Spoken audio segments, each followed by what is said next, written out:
tempat ini, kita tahu bahwa keadaan sepertinya mencekam.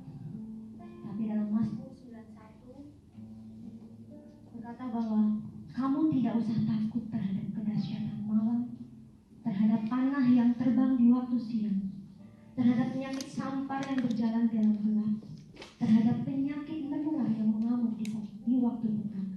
Sebab Allah menyertai kita. Amin. Saya sejenak Tuhan untuk bangkit diri. Dan saya juga mengucapkan selamat pagi, selamat beribadah juga untuk setiap jemaat yang beribadah di rumah. Mari kita akan undang hadirat Tuhan memenuhi setiap kita, dimanapun kita berada. Kita mau tetap dekat dengan Tuhan. Haleluya Yesus, haleluya Tuhan, haleluya Bapa, haleluya Tuhan, haleluya. Kami mau Tuhan Kau hadir Yesus, merawat setiap kami Tuhan. Kami yakin dan percaya Tuhan, Kau proteksi setiap kami Tuhan. Kami punya Allah yang dahsyat Tuhan. Kami punya Allah yang luar biasa Tuhan. Kau yang memampukan setiap kami Tuhan. Kau yang hadir mengurapi setiap kami Tuhan. Oh Yesus, oh Yesus, oh Yesus, oh Tuhan. Berkatalah Bapa, hadirlah Yesus. Rawat kami Tuhan. Kami siap memuji menyembah Engkau Tuhan dalam roh dan kebenaran Tuhan. Haleluya, haleluya Yesus, haleluya, haleluya, haleluya. Amin Tuhan. Amin Tuhan.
pagi, Bapak Ibu yang kasih Tuhan, Shalom. Juga jemaat Tuhan yang mungkin di rumah saat ini menyaksikan tayangan kami, diberkatilah kau dan diberkatilah kita semua. Puji Tuhan. Pagi ini bersama-sama ada dalam hadirat Tuhan. Mari kita akan hargai kehadiran Tuhan lewat firman Tuhan. Ya, pagi ini saya ingin menyampaikan firman Tuhan lanjutan. Bagaimana gereja kita punya tema hendaklah damai sejahtera Kristus memerintah dalam hati. Ya, biarlah tema gereja kita. Kolose 3:15 katakan hendaklah damai sejahtera Kristus memerintah dalam hati. Saat ini banyak orang, bukan hanya di Indonesia, tapi seluruh dunia sedang mengalami yang namanya rasa takut yang besar, rasa cemas yang besar, rasa kekhawatiran yang besar karena virus corona. Bagaimana anak Tuhan? Bagaimana kita sebagai anak-anak Tuhan? Ya, kita menghadapi yang namanya ancaman virus ini. Apakah kita punya iman? Apakah kita masih punya pengharapan? Apakah kita punya masih damai sejahtera? Ya, biarlah damai sejahtera bukan karena semua baik, tidak ada masalah. Bukan saja karena sejahtera itu tidak ada mungkin penyakit. Firman Tuhan mengajarkan kita untuk biarlah damai sejahtera dari Kristus. Kita tetap tenang dalam hadirat Tuhan. Kita tetap bisa mengucap syukur kepada Tuhan. Kita tetap bisa berdoa kepada Tuhan. Biarlah semua dalam rencana Tuhan. Amin. Puji Tuhan. Dan beberapa minggu ini kami dalam rangka tema kita yaitu Matius 6 ayat 33, yaitu carilah dahulu kerajaan Allah dan kebenaran. Beberapa minggu ini saya sampaikan firman Tuhan yang berurutan bagaimana gereja kalau ingin mendapatkan damai sejahtera dari Kristus. Ya, bagaimana kita ingin mendapatkan damai sejahtera dari Kristus? Cari dahulu kerajaan Allah. Amin. Amin. Cari dahulu kerajaan Allah. Apa itu kerajaan Allah? Ya, apa itu kerajaan Allah? Roma 14 ayat 17 katakan, kerajaan Allah bukan soal makanan. Kerajaan Allah bukan soal minuman. Saat ini banyak orang-orang yang takut kehabisan makanan. Banyak orang-orang yang takut kehabisan semua. Ya, sekarang kita lihat orang pada cemas. Ya, bagaimana gereja Tuhan menyikapi semua itu dengan bijaksana. Ya, kerajaan Allah bukan soal makanan, minuman, tetapi soal kebenaran. Dikatakan Roma 14 ayat 17 katakan soal kebenaran, soal damai sejahtera. Nah, ini yang saya katakan sulit ditemukan ketika kita menghadapi yang namanya masalah yang cukup besar. Ya, sadar atau tidak sadar, damai sejahtera. Biarlah khotbah saya pagi ini untuk memulihkan kembali, mengembalikan kembali bagaimana gereja harus hidup dalam damai sejahtera. Ada ketenangan, amin. Ada ketenangan. Gak usah terlalu cemas. Ya, kita hadapi semua itu. Kita hadapi dengan damai sejahtera dari Tuhan, dengan ketenangan dari Tuhan, sehingga kita tidak menjadi orang-orang yang mungkin tadi karena takut semua habis kita belanja habis-habisan. Ya, kerajaan Allah bukan hanya soal makanan dan minuman, tapi soal kebenaran, damai sejahtera, dan sukacita. Dan sukacita dari Roh Kudus. Ya, sukacita dari Roh Kudus. Bukan dari makanan, bukan karena tidak ada penyakit. Sukacita dari Roh Kudus. Kedekatan kita, keintiman kita dengan Tuhan, dengan Roh Kudus akan membuat saudara ada sukacita. Ya, saudara, di tengah-tengah mungkin penderitaan, kita tetap ada sukacita. Tetap ada satu ucapan syukur kita dari kita. Banyak di luar sana yang menangis. Banyak di luar sana yang mungkin menangis karena keluarganya dipanggil Tuhan. Banyak di luar sana yang mungkin membuat mereka banyak tangisan yang sulit untuk dibendung. Bukan berarti tangisan itu tidak boleh. Biarkan tangisan itu keluar. Tapi tetaplah kita mohon sukacita dari Tuhan, ketenangan dari Tuhan. Satu hal yang Tuhan inginkan bahwa gerejanya hidup dalam kebenaran, hidup dalam damai sejahtera dan sukacita. Bagaimana kerajaan Allah dijelaskan di dalam Injil Matius pasal 13. Kerajaan Allah itu apa saja? Kita lihat dulu ya. Beberapa poin yang sudah kita jelaskan beberapa minggu yang lalu. Bagaimana kerajaan Allah itu. Ya, Matius 13. Ada beberapa perumpamaan di dalam Injil Matius pasal 13. Yang pertama adalah tentang perumpamaan tentang seorang penabur. Ya, bagaimana kerajaan Allah itu diumpamakan tentang seorang penabur yang mereka taburkan benih dan ada yang di pinggir jalan, ada tanah yang berbatu, ada tanah yang penuh dengan semak duri, ada tanah yang baik. Ya, bagaimana kondisi sekarang hati kita?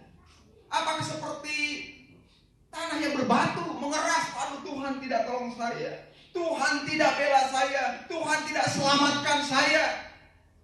Mungkin muncul tanah hati kita yang berbatu karena merasa mungkin Tuhan kok tidak selamatkan negeri kita, tidak selamatkan orang yang kita cintai. Kenapa ini wabah kok semakin meluas? Mari, ya, berikan hati yang terbaik buat Tuhan, amin. Sehingga firman Tuhan akan tumbuh, firman akan berakar, firman Tuhan juga akan berbuah. Itulah orang-orang kerajaan Allah, selalu menyiapkan hati yang baik. Bagaimana? Contoh yang kedua tentang yaitu perumpamaan tentang lalang dan gandum. Saya mengingatkan bahwa dalam gereja kita sama sepertinya, nyanyi bersama, berdoa bersama, ya, memberi persembahan bersama-sama, kelihatannya sama, tapi ada yang membedakan. Ya, orang-orang kerajaan Allah beda. Mungkin duduk di gereja bersama, satu gereja bersama, tetapi saya katakan yang membedakan lalang dan gandum adalah buah, adalah hasilnya. Apa gereja yang dihasilkan? Lalang tidak ada yang dihasilkan. Tetapi gandum ada hasil untuk kita makan, untuk kita nikmati. Gereja, ya, gereja kerajaan Allah, warga kerajaan Allah, dia akan menghasilkan sesuatu. Amin. Iya, itulah tentang berbicara tentang lalang dan gandum. Tuhan akan melihat kita. Ya, Tuhan melihat kita. Saya katakan, tapi apakah kita menjadi gandum-gandum yang betul-betul terlihat buah-buah kita? Yang ketiga, yaitu tentang biji sawi dan ragi. Perumpamaan ini bagaimana dari yang kecil, dari yang sederhana, kerajaan Allah dari Yesus yang kecil dilihat oleh dunia. Ya, oleh dunia dianggap tidak seberapa kecil. Kelahirannya pun di tempat yang sangat sederhana. Tapi dari tempat yang sederhana itu, kita lihat seperti sawi, biji sawi, dia akan tumbuh besar, menjadi suatu pertumbuhan tanaman yang besar, bisa orang bernaung di sana, burung-burung bernaung di sana. Itulah kerajaan Allah, amin. Diawali dari hal yang kecil, tidak hal besar dulu. Yesus yang besar, dia mau mengecilkan, mengosongkan dirinya supaya gerejanya tumbuh besar. Mari belajar dari yang kecil, belajar hargai dari yang kecil. Ketika menghargai dari hal yang kecil, Tuhan akan perhitungkan engkau, amin. Barang siapa setia dari yang kecil, Tuhan akan memberikan perkara-perkara yang besar. Itulah gambaran tentang perumpamaan biji sawi. Selanjutnya ada perumpamaan tentang harta yang terpendam dan mutiara yang berharga. Bagaimana? Dikatakan dalam perumpamaan ini ada orang yang menemukan harta Dia ada di sebuah ladang dan menemukan yang namanya harta terpendam. Ya, orang yang melihat di sebuah ladang ada harta yang terpendam, dia katakan dia jual seluruh miliknya. Dia beli ladang itu. Dia beli ladang itu karena dia tahu di ladang itu ada harta yang terpendam.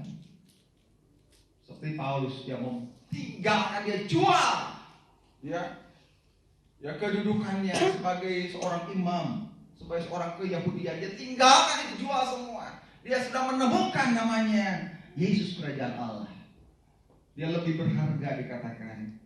Ya, itulah bagaimana gereja harus melihat kerajaan Allah. Ya, bagaimana kita menemukan satu pribadi yang berharga seperti mutiara, seperti harta yang terpendam. Yesus sebagai harta kita. Harta di dunia bisa rusak. Sekarang banyak orang kaya pun bingung. Banyak orang yang saat itu yang kaya, banyak kaya raya dengan keuangan mereka pun saat ini sedang menghadapi keadaan yang sulit. Tapi mari gereja Tuhan, jadilah gereja-gereja yang betul-betul Yesus adalah di atas segala-galanya. Amin. Harta di dalam Yesus itu lebih berharga dari apa yang kita miliki mungkin saat ini. Dan perumpamaan selanjutnya bagaimana dikatakan perumpamaan tampukan. Ya, pasal berharga dari apa yang kita miliki mungkin saat ini. Dan perumpamaan selanjutnya bagaimana dikatakan perumpamaan tampukan. Ya, pasal 13 ayat 47 tampukan. Di sini gambaran bagaimana gereja satu saat dia akan kena pukat, ditarik. Dia seperti pukat yang mungkin ditebarkan di laut. Ya, ditebarkan di laut dan setelah beberapa lama maka nelayan akan menarik. Ya, semua binatang-binatang atau ikan-ikan dia akan tarik. Ikan-ikan yang baik dikatakan dia akan dikumpulkan, dan ikan-ikan yang tidak berguna dia akan buang. Semua ditarik, tidak terkecuali. Ikan yang baik bisa dimakan maupun ikan yang mungkin tidak bisa dimakan, ditarik. Ya, saudara, ingat satu masa Tuhan akan sudah tebarkan itu. Jala itu akan menarik kita untuk mempertanggungjawabkan bagaimana kehidupan kita di dunia ini. Bagaimana kita sebagai anak Tuhan di dalam dunia ini. Apakah kita menjadi seperti ikan-ikan yang berguna atau ikan-ikan yang tidak berguna? Akan dibuang. Ada hal yang saya lihat tentang kerajaan Allah ini, yaitu di dalam Injil Markus dan Injil Lukas yang tidak ditulis oleh Injil Matius. Kalau di dalam Injil Markus, yaitu Markus pasal yang keempat, kita lihat Markus pasal yang keempat tentang perumpamaan. Ya, masih perumpamaan kerajaan Allah. Markus pasal yang keempat.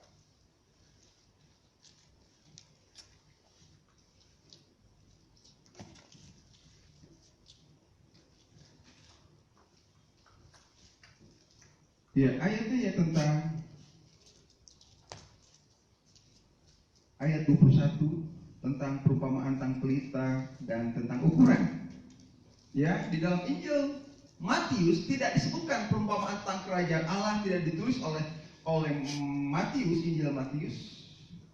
Tapi di dalam Injil Markus dan Lukas ditulis tentang pelita.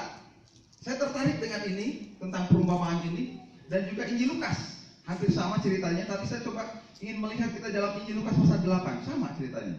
Lukas pasal 8 ayat 16 sampai 18. Lukas 8 ayat 16 sampai 18. Perumpamaan tentang pelita.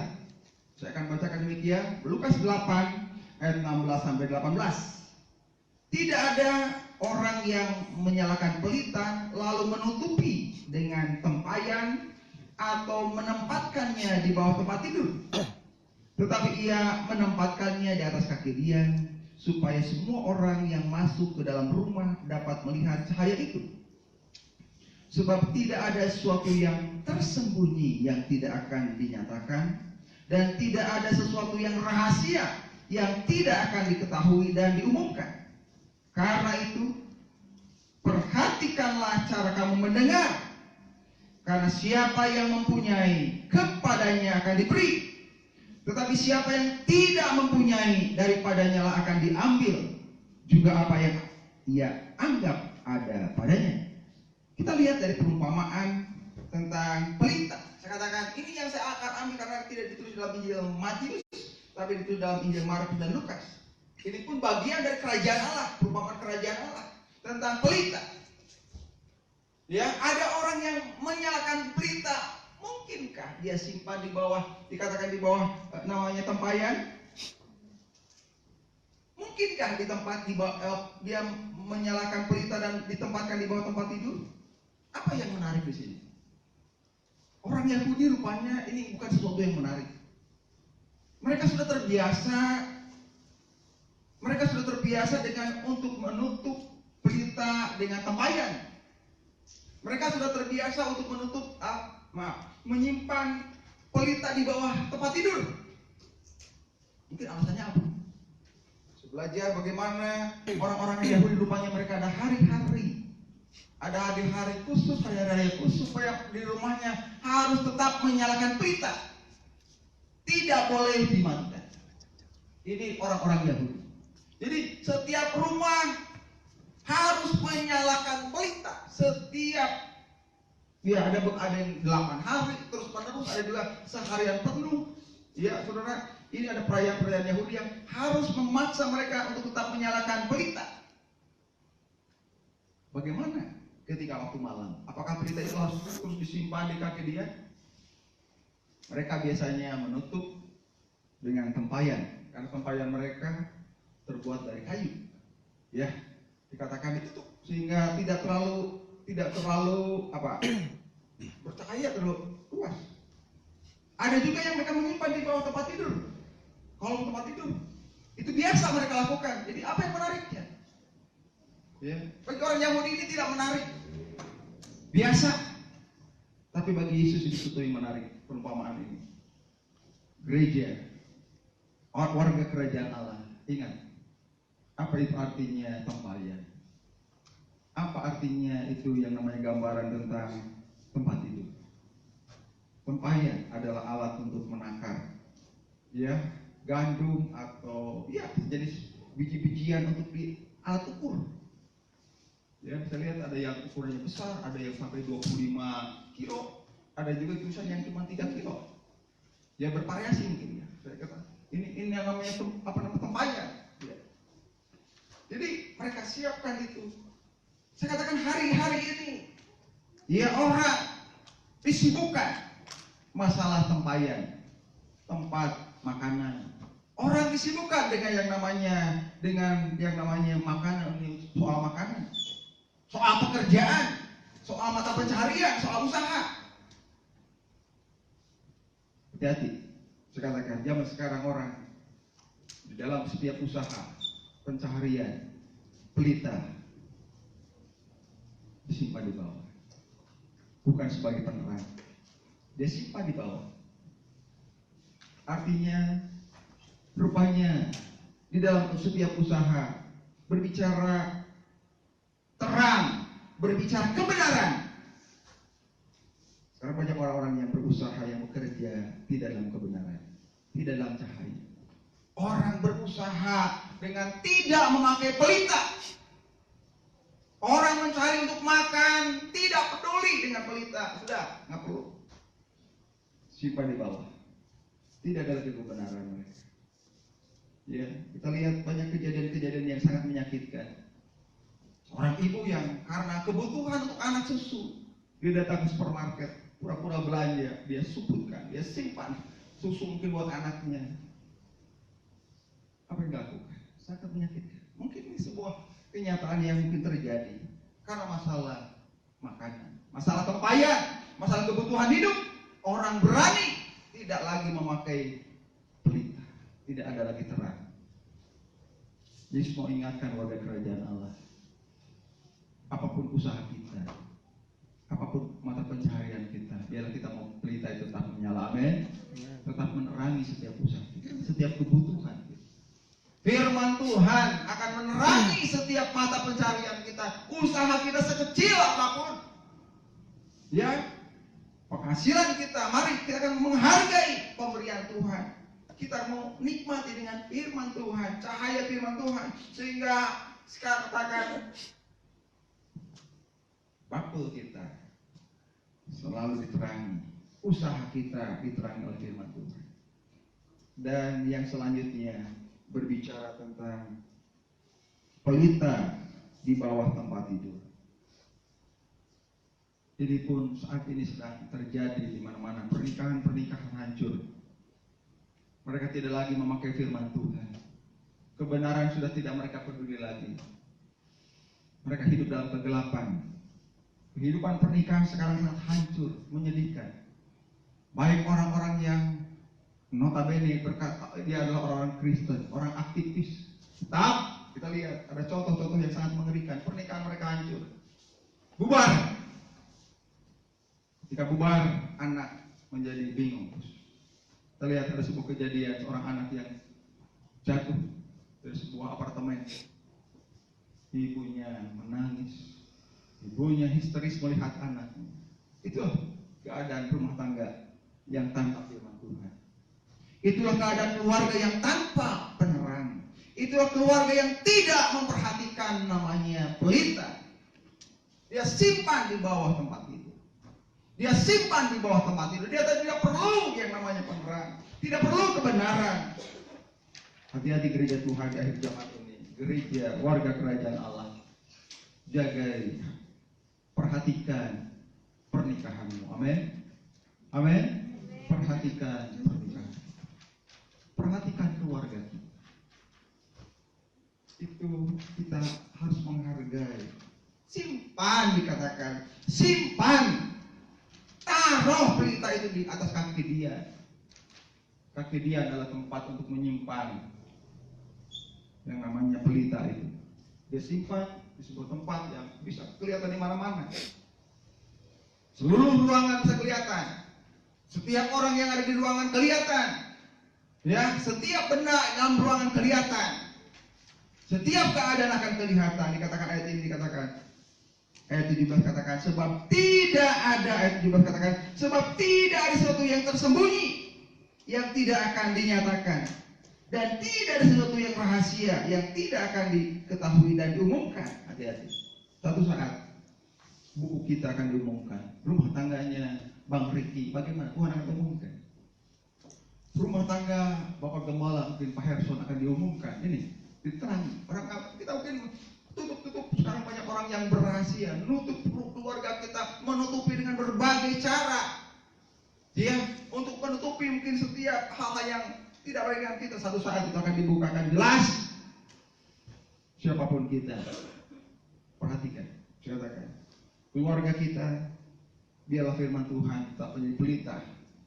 Firman Tuhan menjadi pedoman kita untuk menerangi rumah tangga kita. Mungkin ada masalah dalam hubungan suami istri, tapi ketika firman Tuhan hadir, ya, masalah boleh datang, tapi Tuhan tetap akan mengasihi rumah tangga itu dan akan tetap mempersatukan. Amin. Tuhan akan menjaga rumah tangga itu. Keluarga yang dengan ada pelita. Berbicara saya katakan dari pelita. Dan ayat 18 katakan, karena itu perhatikanlah cara kamu mendengar. Karena siapa yang mempunyai, kepadanya akan diberi, dan siapa yang tidak mempunyai, daripadanya akan diambil juga apa yang dianggap ada padanya. Warga kerajaan Allah dikatakan orang-orang yang selalu memperhatikan. Banyak orang yang mendengar, tapi belum tentu dia memperhatikan. Mungkin di tempat ini kita mendengar firman Tuhan. Mungkin yang di rumah mendengar firman Tuhan, tapi belum tentu memperhatikan. Ya, ada banyak orang yang mendengar, tapi mungkin tangannya, matanya lebih enjoy dengan game-games, dengan permainan-permainan. Banyak orang yang dialihkan. Telinganya mendengar, tapi perhatiannya dialihkan. Ini yang bahaya, saya katakan. Ya, hati-hati. Bagaimana gereja Tuhan untuk perhatikan baik-baik. Jadi di sini mengajar kita untuk perhatikan baik-baik. Ya, cara kita untuk mendengar. Ya, karena siapa yang mempunyai akan diberi, dan siapa yang tidak mempunyai dia akan diambil. Kita lihat contoh tentang talenta. Yang 5 talenta, yang 2 talenta, mereka bekerja, mereka melakukan sesuatu dan punya hasil. Tapi celaka yang 1 talenta, tidak menghargai pemberian Tuhan, tidak menghargai kepercayaan dari Tuhan. Dia kubur, dia simpan baik-baik, maka dikatakan dia diambil yang selanjutnya.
Biar di saat-saat itu kami tidak menjadi takut, tidak menjadi gelisah, tidak menjadi cemas.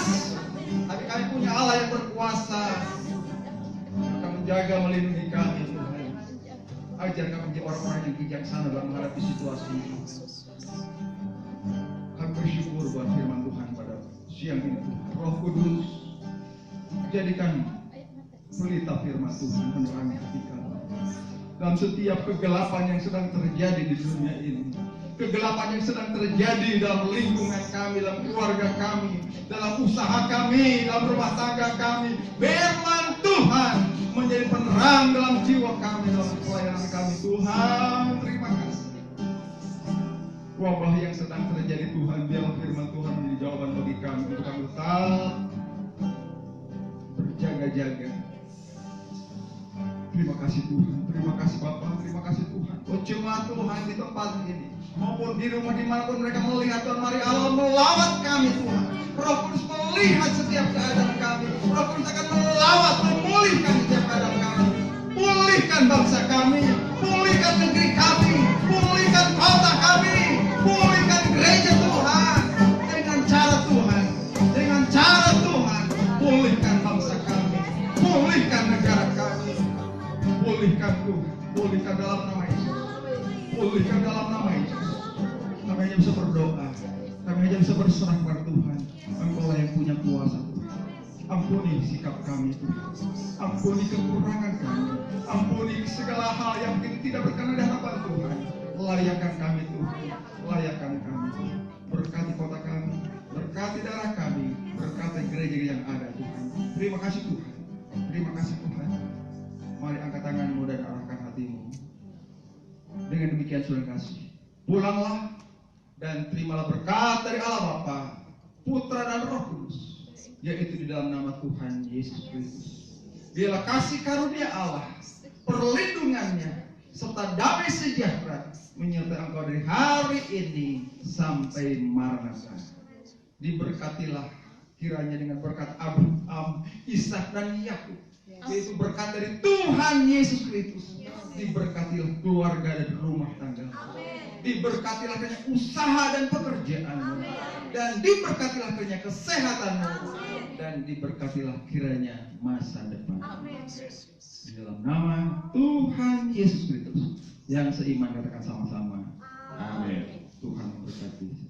Di nama Tuhan, untuk pengumuman dari tanggal hari ini 22 sampai 29 bahwa kegiatan gereja kami diliburkan dan hanya ada nanti ibadah di tanggal 29 seperti hari ini, dan kita akan siarkan secara langsung kembali. Jadi dari hari Senin sampai hari Minggu kegiatannya di rumah masing-masing. Kita akan ikuti himbauan dari pemerintah, banyak berdiam diri di rumah karena hanya tenaga medis yang boleh bekerja ya. Mari kita akan doakan setiap tenaga medis, tenaga kesehatan ya, ibu gembala kita sebagai perawat ya, ada Elizabeth juga sebagai perawat yang magang ya, banyak orang-orang, dokter Ivon juga ya, gereja jemaat kita akan doakan buat setiap orang-orang yang bertanggung jawab dan rela mau melakukannya. Puji nama Tuhan. Terima kasih, Tuhan Yesus memberkati. Dan persembahan hari ini boleh dikumpulkan nanti setelah pulang ibadah, ada kotak persembahannya, silahkan kumpulkan. Untuk yang di rumah, persembahannya boleh langsung diberikan ke hambanya atau mungkin nanti ketika kita kumpul kembali. Puji nama Tuhan, Tuhan Yesus memberkati. Amin.